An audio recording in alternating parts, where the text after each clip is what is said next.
We are live. Mute everybody here. All right, cool. All right. Hey, Marco. How you doing, dude?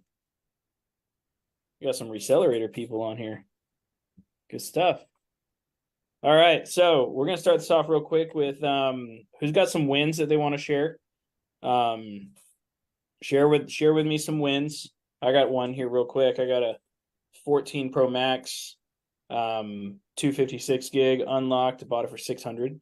And check this out. It's grade A, baby. She didn't even tell me that whenever we met up. So easy money right there. All right. Who else has got some wins? I just shipped off like 5 packages. Here we go. How much in total sales, dude? So far this week with my awesome, amazing tracker that I have. Yes. You're welcome. You like that new tracker I built for I love it, guys? I love it. It's so much better than the old one. Thanks. So you're shitting. Just saying. $475.71 in sales this week. Not bad, dude. Good stuff. Keep crushing, man. Hell yeah. All right, we got Mike on here, Marco, Jeffrey, Samuel. I feel like there was more a minute ago. Okay. All right, guys. So today I am going to have a topic, but I'm also mostly going to have, it's just really going to be Q&A today. But I did want to talk about, what the heck was I going to talk about? I just got off a Rescale call, so I'm trying to remember now. Oh, right. So we're going to be going doing an in-depth training on the best practices, like where to sell specific items. So we're going to go over that. That won't take too long. I'm going to be pretty brief on that and then kind of open everything up for Q&A for you guys. In terms of where to sell certain items, somebody hit me with an item that they're looking to sell or potentially buy and then resell, and I'll tell you where I will sell it. Somebody hit me with an item. Oculus Quest 2. That's eBay, 100%. I know that was easy for you. It's 100% eBay. You chop that up, sell the controller separately, along with the headset separately. So, and knowing the pricing, it'll be around $60 per controller, and depending on the headset gigabyte size, it'll be like 80 to 100 ish, something like that. Google Chrome. Google Chrome, the browser, like what? The like the phone, the cast, the Chromecast, whatever that thing. Chromecast. Yeah, that are like $10. I feel like $30 on eBay. Yeah, I'm not being serious. What about a Xbox One X? That would go on eBay. Say eBay too. The One X. I'm sorry, eBay or Swappa, depending on where I can get the most profit for that. That's the newer one, right? I don't really play. No, so it's the wording is in this. So the new ones are the series. So Xbox Series X, right? And Xbox Series S are the new line. Xbox One X and Xbox One S are the last generation. Got it. Yeah. I would sell it on eBay, honestly, just to keep things simple. Marco says Valve. I'm assuming you're talking about a Valve Index. That would 100% go on eBay. I actually sold one about 2 weeks ago. All of the parts are gone, so that was an easy sale. I love selling Valve Indexes. Have you gotten one yet, Jason? No. Dang. You need to set your Resale Hawk notifications to find them for you. When I go to Norfolk, then I'll try to find a Valve Index. I had a Valve Index lead, somebody who I reached out to, and I didn't offer him at a timely basis that he wanted, so he left the conversation. So got it. Okay. I think actually, you know what? I made a new Facebook, so maybe I can probably reach out to him again. Yeah. Might as well try. Yeah. So general rule of thumb, unlocked phones, let's just say iPhone 11 Pro Max and newer. I like to sell those on either eBay. Not eBay. Swappa is another site out there. It's gone over in the starter kit for you guys, where you can sell unlocked devices, and all you have to do is pay the PayPal fees. So it's not bad. It does take a little bit longer to sell, but I'm okay with that. If you need faster cash, I'd recommend direct buyers for that. Phones that are, let's say, financed phones, those are check ESN, right? Those would automatically go to a direct buyer or eBay, depending on the model, right? So general rule of thumb, if it's a newer device and it's got a bad ESN or potentially could have one, you'd want to sell that to a direct buyer like NYC Phone Buyer, Atlas, or any of those companies. Most game consoles go on eBay or Mercari. You could do Mercari as well. Any oddball items when it comes to selling, that's eBay almost always, just because of the marketplace being so huge. Did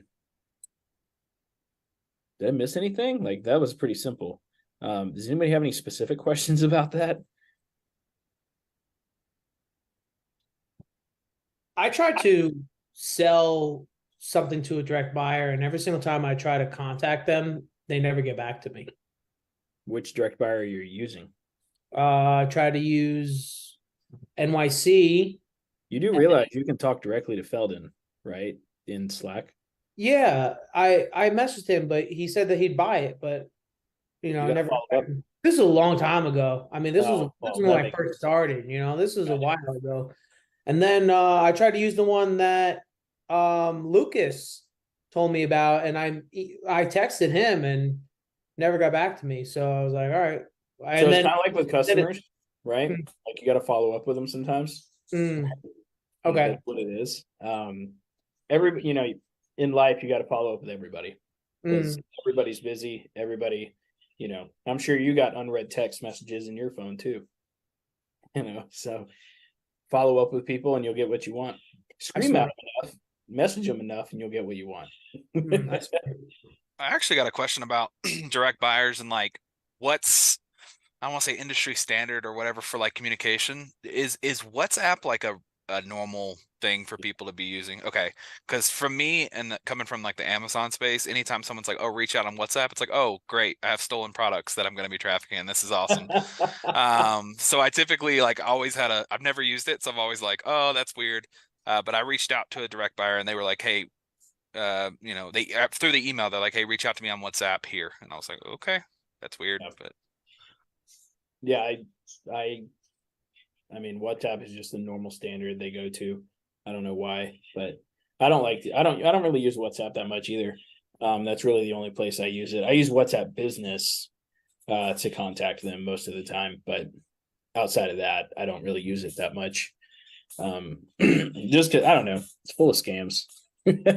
So it's not something I use a whole lot of. I mean, it's not Telegram, so at least is that.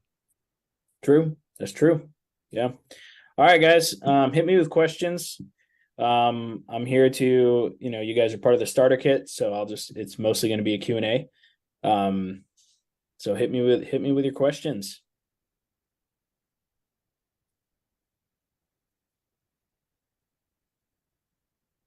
I really didn't want to be the guy that just like takes up all the time, but I'll be that guy today. I go for it. It's all good. So one of the things that I'm kind of running into, and again, I'm very, very new to this. I mean, I've had a whole weekend to practice.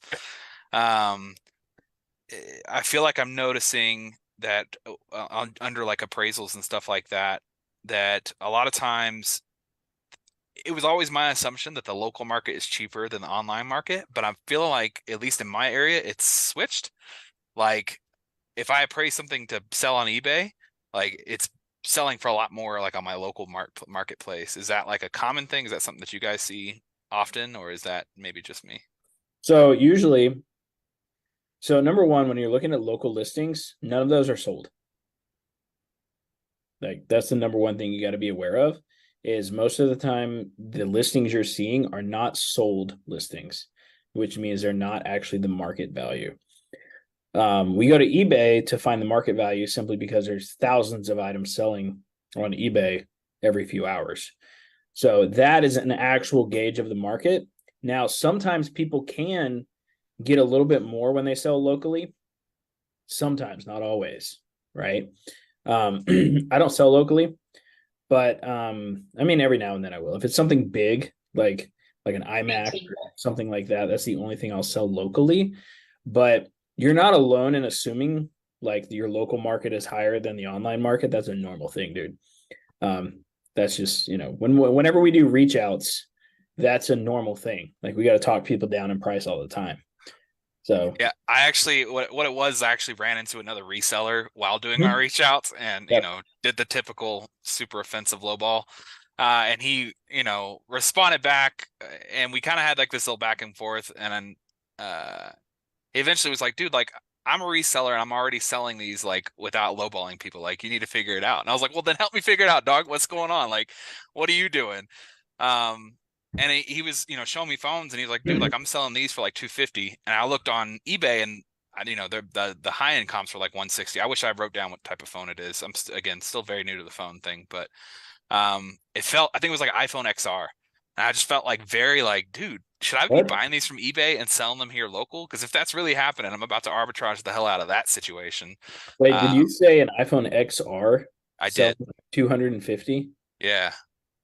Yeah, he's lying. Okay, cool. Again, I'm very happy to be like, I don't know anything as the newbie. I'm very Yeah, much that guy that's like, that I'm definitely wrong, but I think that's maybe in pretty that high. case, okay, It's pretty high for an XR.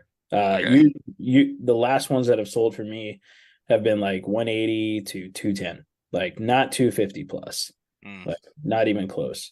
At that point, people can just go online and get them for cheaper. And that's what they do normally. However, there is something to be said about the local market. If you wait long enough, you will make more, right? So there's two types of taxes you pay, or two types of fees, right? You either pay the time tax or you pay the actual tax, the fees, right? So I like to sell on eBay because it makes me pretty lazy. The USPS can show up in my house, grab my packages, and I don't have to do a damn thing, right? If I sell locally, though, think about it like this: if you buy something locally, then you sell something locally, how much time is there in between, right? There's quite a bit, depending on how quickly you can sell it, right? So now let's take this as a quick example. I go meet somebody at Starbucks and I buy an iPhone 11 Pro Max, which I did the other day. I listed it at the Starbucks and it sold before I got home. Nice. I will pay the fee all day for that, right? Like it just like I still made 100. I think I made $110. Pretty awesome. yeah. Right? It's the same principle. I feel like in the Amazon space, we talk about don't pass up a fast 15 ROI Yes, for a slow 30. Like if you can get it exactly. right away, just do it. Exactly. Yeah, fast money is better than slow money every single time because you can turn your profits faster. You can do a lot of things faster, right? If you have money coming in constantly, right? And whenever you get in that cycle where eBay's paying you out after the 2 days or so and just keep cycling it like quickly, Jason, you probably know what I'm talking about. Where you just in that cycle where you're getting payouts and using the payouts to buy more stuff, like that's a real thing. Right. Yeah. I usually wait a week. Oh, Once a you do the weekly thing? do weekly. Yeah. Gotcha. Yeah, you can do that too. How long does eBay take to pay out? Usually about 2 to 3 days. Yeah. It's like they send out your payout, and then the next day will be your bank account. Yeah.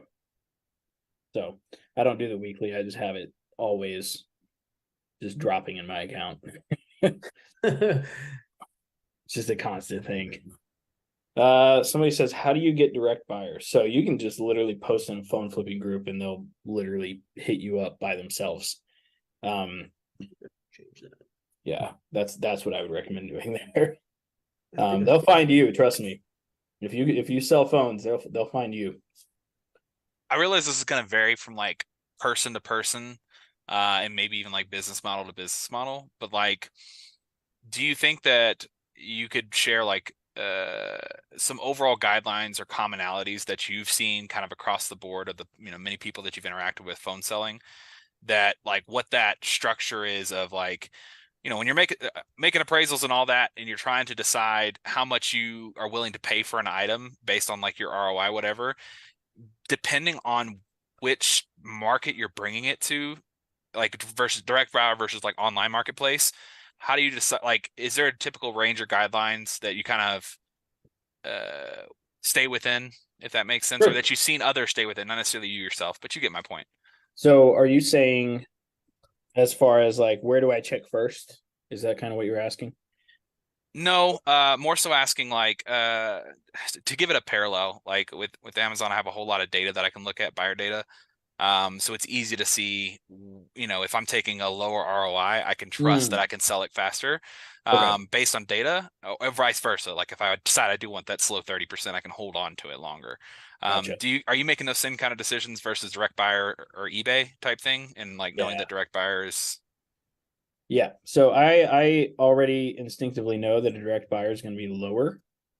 Let me share my screen here real quick and give you a better example of this. Whenever it comes to phones specifically, I will just use a direct buyer to give me a baseline very quickly. So you see, all right, let me go over here to resell deck real quick. So if I go to, let me just use the NYC buyer list. So let's say somebody hits me up with an iPhone 13 Pro Max unlocked, right? So the first thing I'm going to do is I'm going to go here. I'm going to find the 13 Pro Max unlocked, 128 gigabyte. I'm just going to assume it's 128 gig, like, right? So this is a bullet negotiation method too. So I'm just going to assume it's the lowest gigabyte size, unlocked, all of that stuff. And then I'm going to go grade B right here. It's selling for 510. That's what they're going to buy it for, right? Now, if I were to go to eBay or Swappa, even, let's do Swappa here for this example. And let's do, where's the search bar? Let's just do this. So Swappa is another online carrier. Let's do iPhones.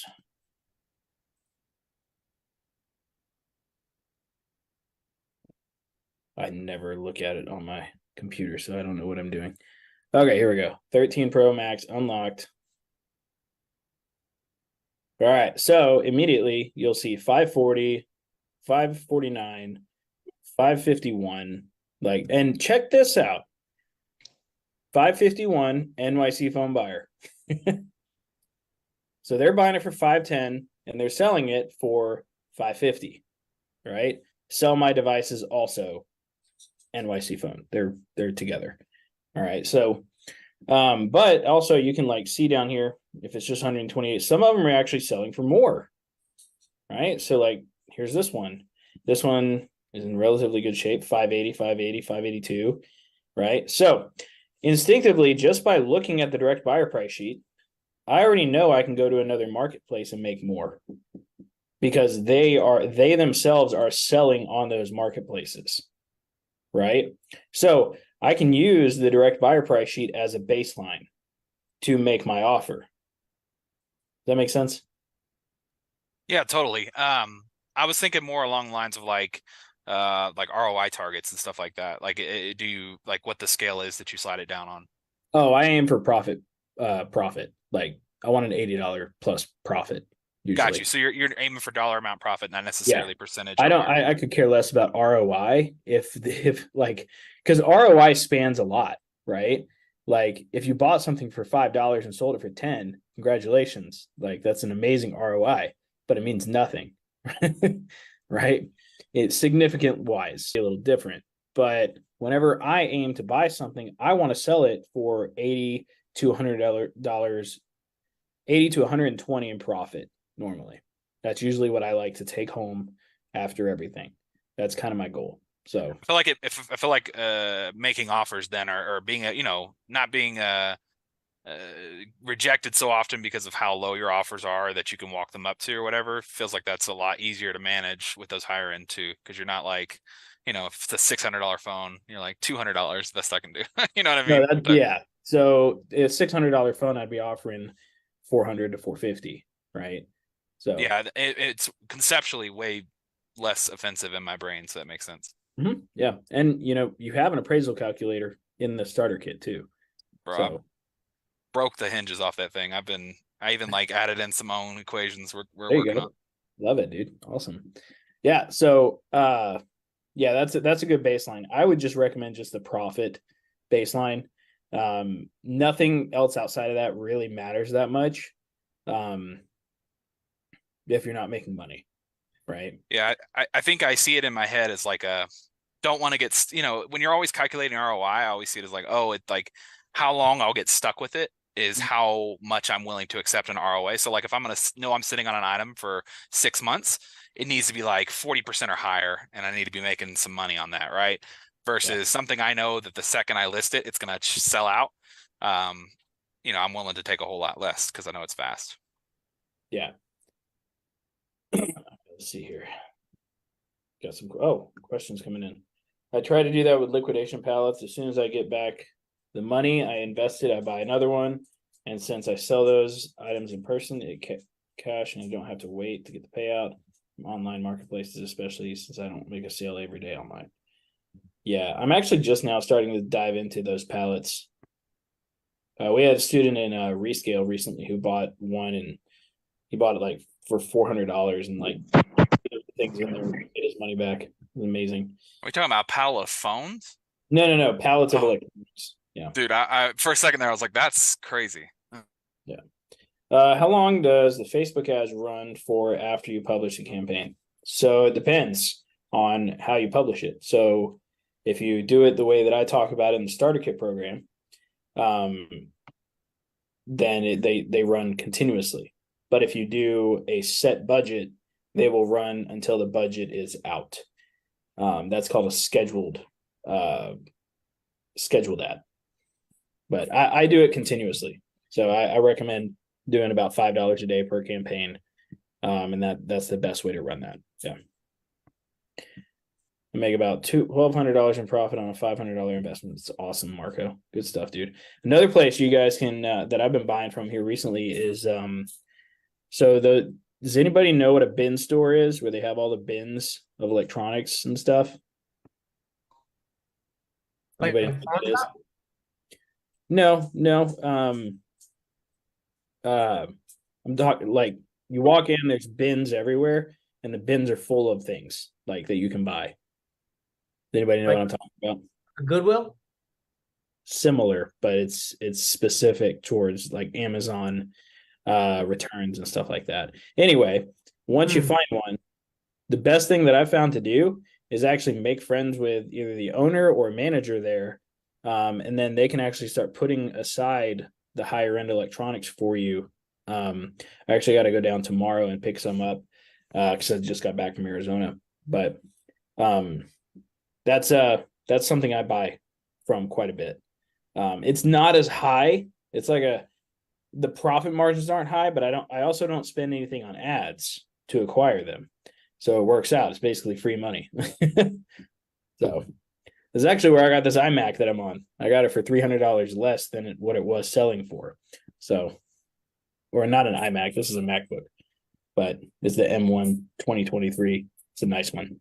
So, and yes, pawn shops are also good places too. You got to negotiate with pawn shops though, like quite a bit. Yeah, some of them are hard. Some of them are just like, nope. No, you gotta make friends, dude. Yeah. You gotta get a buddy in there that texts you when they get good stuff in, like I do. I actually had one where I messaged, it was a Facebook marketplace, and I guess they were using it to sell the product. Yeah. And I did, was off, told them what I would offer and all that. And she's like, Mom, my boss would kill me. He said if it's that low, he's just gonna sell it on eBay. And I was like, oh, that's what I'm gonna do. So a lot of pawn shops don't sell it on eBay or don't sell on eBay at all. So I actually when I purchase a lot of one of my biggest suppliers is a pawn shop in like Pennsylvania somewhere. Yeah. Nice. Good stuff, dude. But yeah, Raheem, it's called just look up bin store on Google and you should be able to find some. Spencer says there's one local, large tables yeah, that's kind of the way it rolls. So cool. Any other specific questions that any of you guys have? I got a question. Have you ever had a customer send you a return without going through eBay? that yes, I have once. And I didn't have to refund them anything because they didn't go through eBay. Okay. Because that happened to me just now. So what you're going to want to do in that case is if they send it back, did they message you and everything? They did, but I didn't approve any refunds or anything. I never said that I was going to issue them a refund or anything like that. I didn't tell them to return it. He just said, I'm going to return it. But they didn't open a return on eBay itself? No. Then you don't have to send a refund at all. Okay. Just call eBay just to make sure. But yeah, the only thing you risk at that point is a negative feedback. However, if you call eBay and be like, hey, he didn't open the return through eBay at all. Right. Like I would have, and obviously on the phone, you'd be like, I would have taken the return. I would have accepted it. I would have done all that, but he didn't actually, or you could just refund him the money too. You could do that as well, but it's a whole thing. Like he was upset that he bought a cracked Galaxy S9 where it said cracked, Gotta love those customers, dude. Those are the best ones, right? So, I mean, I would just call eBay and ask them the best steps next to do. And they'll kind of, as long as you're good with them, they're good with you. Right. Yeah, I'm good with them. Yeah. Okay. That's what I would do. Yeah, but you don't want a negative feedback on that. But you honestly, you could probably just get it removed if they didn't actually use the actual correct way of doing it. Right. Okay. Yeah, cool. Any other questions? Is this valuable? You guys getting some value from this? Cool. Absolutely.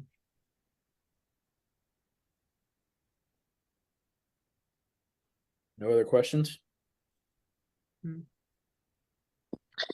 Hey, Chris, I had another question. Sure. When you start up a new eBay account, does eBay still have that period where like they hold on to your money? 100%. Yeah. Yeah.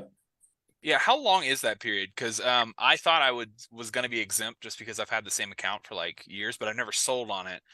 And my first sale happened yesterday, and it was, I go to look and it's like, oh, going to be released on like the 13th of November or something like that. I was like, dang. Yeah, it's like a 21-day hold or something. That's usually first time around.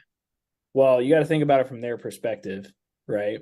Like if you just now started selling, like, okay, we got to check this guy out. Got to make sure, got to do all the stuff, right? Because eBay's, kind of held to the throat by the government, right? So, just look at it from their perspective. But I would just keep selling, little items.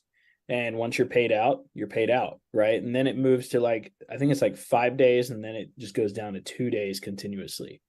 So, but I would just keep selling, honestly. How long does it take for them to shorten the amount of time to get paid out? Usually after the 21-day hold, it's pretty quick after that. Like they realize you're a real person now, type of deal, and that's usually what I've seen. I haven't made a new account in a long time, but that's just something I've noticed. We actually don't have many people that start up with new accounts. Usually people already have one by the time they get in like Recelerator and stuff. So what I would do is I would just sell, now if it's like a phone or something, I would just go to a direct buyer, and get them to wire transfer the funds to your bank account. That way you can still flip pretty quickly. But that's even still a 2-day, 3-day thing. Now, if you use PayPal, it's a lot faster. A lot of direct buyers pay PayPal invoice. So, but you're going to take fees that way. But I would take fees and speed rather than nothing at all. So, I hope that answers your question, Raheem. Cool. Any other questions, guys? Got a couple of minutes. Yeah, that was clear. Thank you. Cool. Yeah. Yeah, I got a couple of minutes left before I gotta go grab my kids for gymnastics. So let me know what are the questions you guys have. I'm game to answer for the next 5 minutes or so. I can go over anything over appraisals, negotiation, anything like that. So let me know.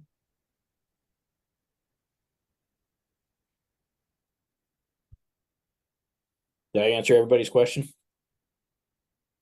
I'm desperately like clawing my brain because I definitely had a lot more questions yesterday than I did today. But then when you gave me some answers and I've been chewing on those mentally, so now I'm like, oh, what was I thinking about earlier? But no, thanks for putting this call on though, for real. Like already got some stuff I can take back. So When you check eBay for comps, do you only check the country you're in for prices? Yes. So if you're in Canada, you'd want to use the Canada eBay, which I'm assuming you might be in Canada or the UK. So you'd want to use that specific site for that country because they all have different sites based on the location. Can I ask an ads question, or is that too off topic? Go ahead. Yeah, it's fine. Just in terms of like evaluation of when to like, rotate out like a new picture or some new copy. How long do you let it sit, and do you judge it on impressions or actual outreaches? So impressions are only eyeballs, right? Impressions basically mean nothing. Like that's just how many people scrolled past the ad. What you really want to look at is whenever you do the 115 method or the automated sourcing method, is you want 5 total ads, and then you want to let it run for about 5 to 7 days, figure out which ad is actually performing the best. Usually it'll be around, $1 to $4. Usually within that range is okay. Especially for an ROI or ROAS standpoint, which is return on ad spend, right? You always want to, like, for example, if you get a message and that message costs, let's say $2.33 to get it, right? Let's just say you buy that phone or buy that whatever. And then you sell it and you make an $80 profit. The ROAS there is massive, right? Now, the tricky part here is you're only going to close about 1 to 2 out of 10 when people are messaging you. So that turns, let's just say those 10 messages end up costing you let's just say $23 total, right? For 10 messages. So still, if you buy one and you still make an $80 profit, still that's a 4x profit. That's pretty good, right? So I want you guys to think in terms of like ROAS instead of cost per lead, right? Impressions mean nothing though. So in terms of changing the ad, anything that's $1 to $4, $1 to $3 on the low end, you leave it. So when you say $1 to $4, $1 to $3, what? Like per lead, per message. Oh, okay. Yeah. Okay. What is better, reach out method or ads? Depends on which one you're the best at. So here's the deal with I just got a resale hawk alert. So let's see what do we got here.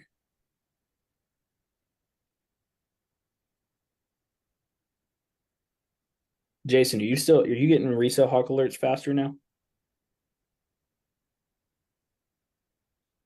You're muted, bro, by the way. Yeah, I get resale hawk alerts all the time. Sweet. At least like every 3 to 4 hours, I would say. Oh, fantastic. All right. So when it comes to reach out method or ads, so number one, whenever people, for example, join Recelerator, let's just say they're brand new to ads or to reselling, we always start them off with reach outs. The reason for that is we want to kind of upgrade the temperature that they're at when it comes to getting told no. Like we want them to get told no a lot. The reason for that is because once you start ads, you're actually starting to pay for those leads, right? Whenever you do reach outs, you're not paying anything except your time. But whenever you start running ads, you are now paying money and time, right? But mathematically, ads are easier to track. We close 1 or 2 out of 10, right? That's the normal. Now, if you do phone calls, that percentage goes higher. But just from a messaging perspective, it's let's just say 1 out of 10. And you can base how well you're going to do based on that. I got some people here that are in Recelerator. I mean, Jason's right here. Jason, which do you prefer, ads or reach outs? I like reach outs only because I think ads are too expensive right now.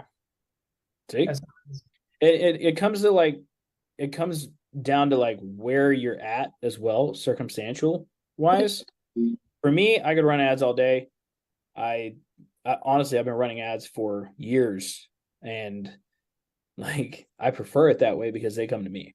Yeah, feels like with ads you're negotiating from a better place or power. Yeah, absolutely. Because the thing is like the people on marketplace, they already know what they want, right? They're there. You're actually, so Star Wars reference, they have the high ground, right? Like that's kind of where they're coming from. But with ads, you have the high ground because they're coming to you, right? So I like to put this in a perspective of phone call as well. I like to just call customers now. I don't like them calling me. For me, I feel like I'm not in control of the conversation when they call me. It's a weird thing. Like I will let it ring and then I will call them back just to feel like I have the upper hand, right? And that's just, that's just kind of the way that I work. But there's no right or wrong answer there at all. Right.